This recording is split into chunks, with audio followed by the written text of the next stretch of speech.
So this month in my pouring community, our challenge is to do a ribbon pour. And I set a goal to do a ribbon pour where the ribbons stay really even. So while I'm tilting, I don't kind of make them skiwampus, that they stay nice and straight. So we're gonna do some tests today before I do a big pour to kind of go toward that goal. And what I decided is I wanted to try whether having thicker paint helps more or having a little bit thinner paint helps more. So I've chosen a bunch of paints. These are some leftover canvases that I have. You can kind of see that I kind of painted over these. You can see the areas that I painted over. You can kind of see the blue there. But so these are just some leftover canvases that I'm going to do some testing on. So the first thing we need to do is mix up these colors. All right, for the color, the base color, I wanted a really dark color, but I didn't want it to be full black. So actually what I did is I mixed 1 part of this Montmartre ultramarine blue and 1 part of this soft body flow black from Artist Loft. And you can kind of see, if you compare it right here next to the black, you can see it kind of has a blue tint to it. And it does show a little bit blue when it's dry. And the consistency that we went for is kind of a medium consistency. You can see how it's making a nice mound, a nice honeycomb on top and going away. So that's the first one we're going to test with, and then we're going to try one with a little bit thinner consistency. And then the colors, I want to do a deep purple, so I'm going to add some black to this purple also from Creative Inspirations. And then a light coral and a pearl cactus green. And I'm going to mix up this pearl cactus green just to show you. This paint is 1 part paint, 1 part of each of the 2 colors of paint. So 2 parts of paint total, and then 2 parts of glue all and a little bit of water. And this one we're going to do very similar, although I'm going to do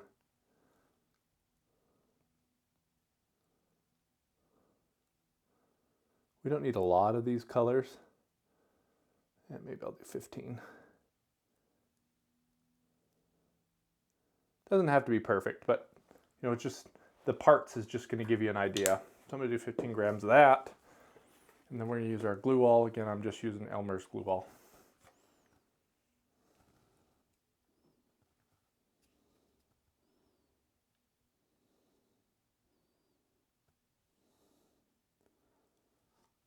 And it's a little over, but that's fine.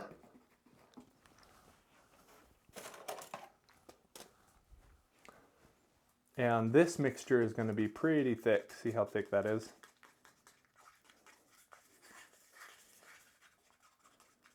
Wow.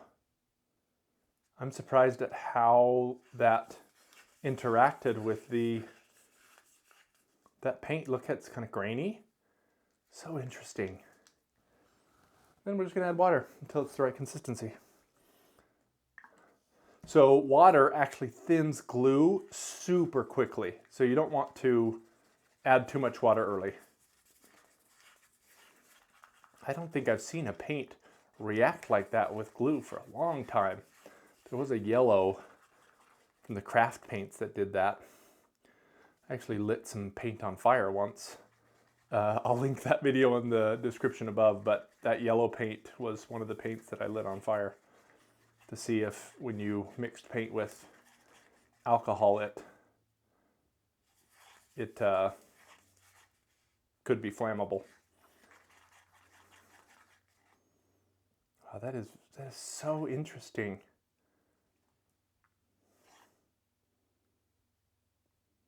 I might have to choose a different color paint.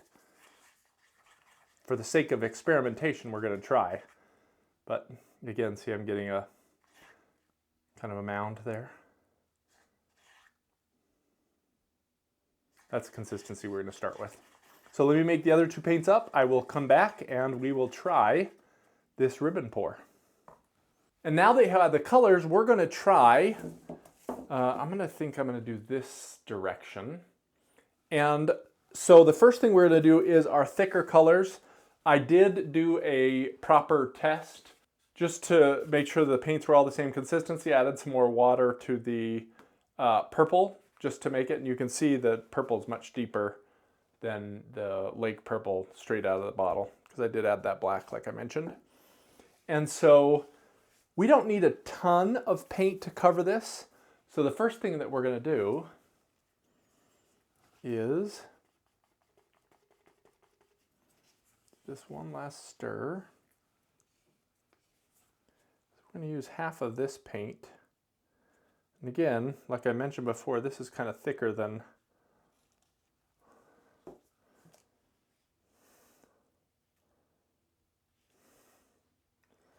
just going to make sure this gets everywhere.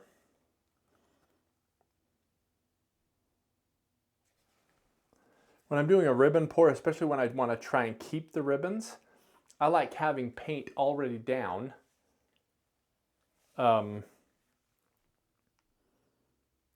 And thin, so that paint, the base coat, doesn't kind of take over all of the rest of the painting. So we can turn it this way just so you can kind of see. You can tell this is medium consistency. It's really thick.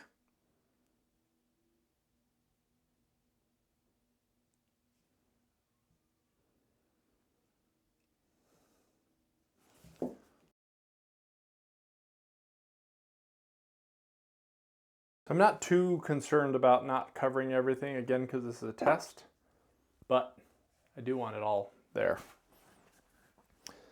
And then, so I want the lighter colors, these two lighter colors, to come out last. So I'm actually going to put them in first.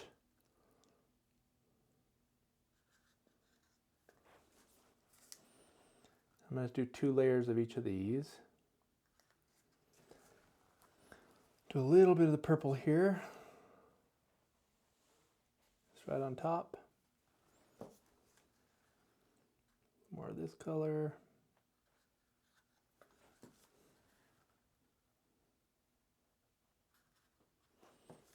That just feels much thicker.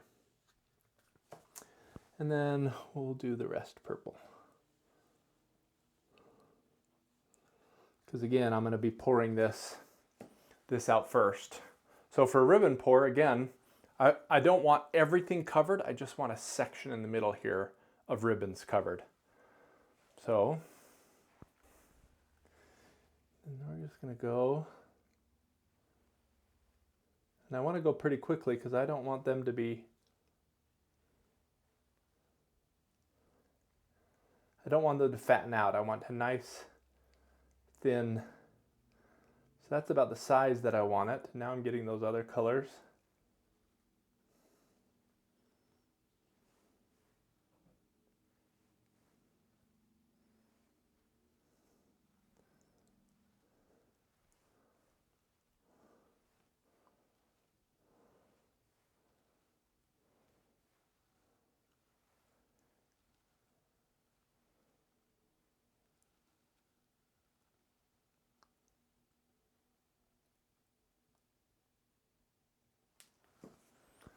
There we go.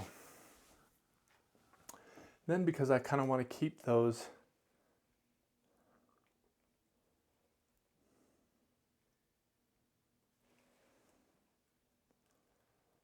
I wonder, I don't want too much paint sitting on this. Let's turn it this way just so you can see.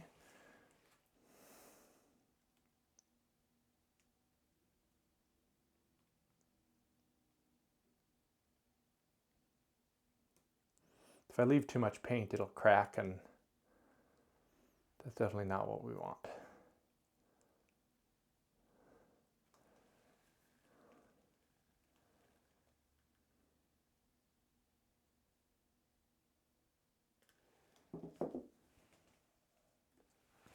Now we'll go in for a quick close-up.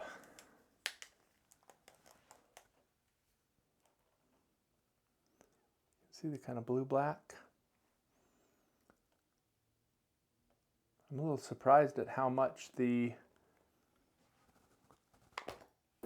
pearl cactus integrated with the rest of the paint, but that really is what I was looking for.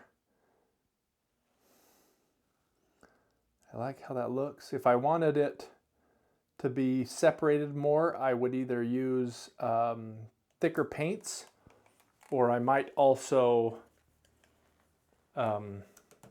exclude the metallic, but I did want a little metallic in here. So next I'm going to add a little bit of water to all these paints and come back and show you what happens when it's even more wet. Because you, again, let me just show here.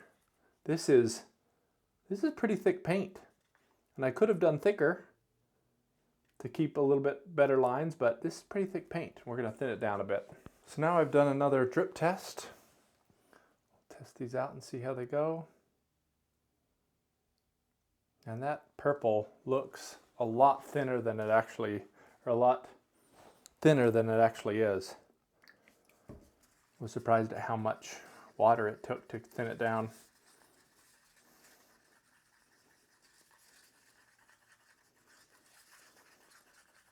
I think the rest are pretty good though. So let's do the same thing. So again, we're going to do the bit of the orange on this side, the green on this side, put a little orange on top of the oh nope, sorry, and a little bit of purple over the top.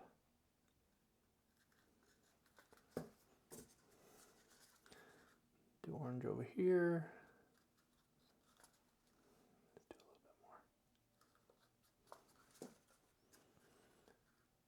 Cactus over here.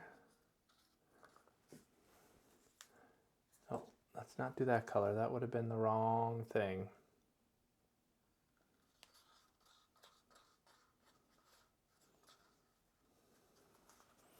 The purple, and we'll move this friend over here. Bring this down, make sure we can see it all right. Can.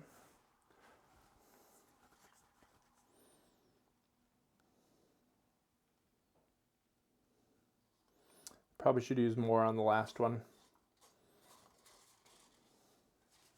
But live and learn, so I got plenty of paint to cover everything now, so we're just going to do that. Quick.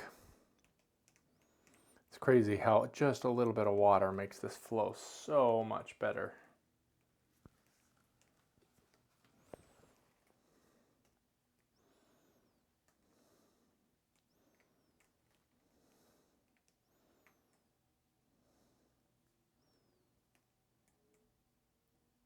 There we go.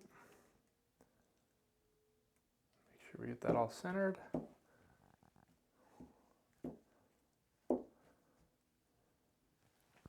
All right. Now same thing. I kind of have to go faster because this is even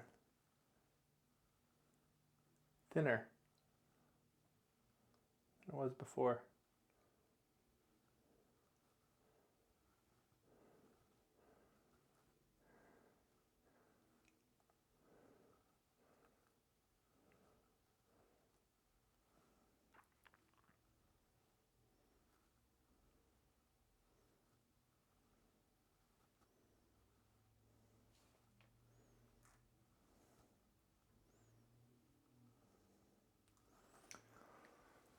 Interesting.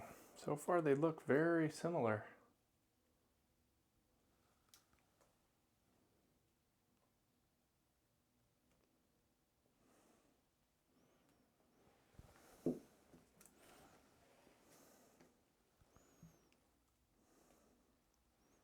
Oh, I moved the paint a little, making my lines not straight like I wanted. See if we can't remedy that.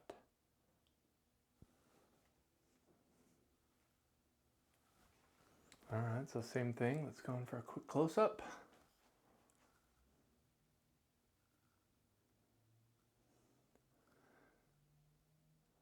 Actually, I think I like the slightly thinner a little bit better than the thicker here. I did kind of move the paint off. We got a little bit of wave there, so I need to practice that a little bit more. Overall though, I like the negative space. I like the color combination. I'm really hoping that, I actually like that I don't have the big spots of purple like I do on this one. The purple's nice as an undertone, but not by itself. So I'm glad that I really didn't get a lot of that here. And again, this is just how I'm doing the ribbon pour. I could have done this everywhere, left some blank space. I could have just put it anywhere that I want. I mean, technically a tree ring pour is similar to a ribbon pour. You're just making ribbons and circles. But sometimes you just want those lines, like I wanted here. I kind of like the paint a little bit thicker, the little differences here. I think this is probably what I'll do for my big ribbon pour. I really like the negative space actually. And I could have done it diagonally, could have done it lots of different ways. How have you done the ribbon pour? And what would you have done different? Let me know in the comments. And if this isn't how you like it, you really want to do something bigger or like a straight pour, this is the video you want to watch next.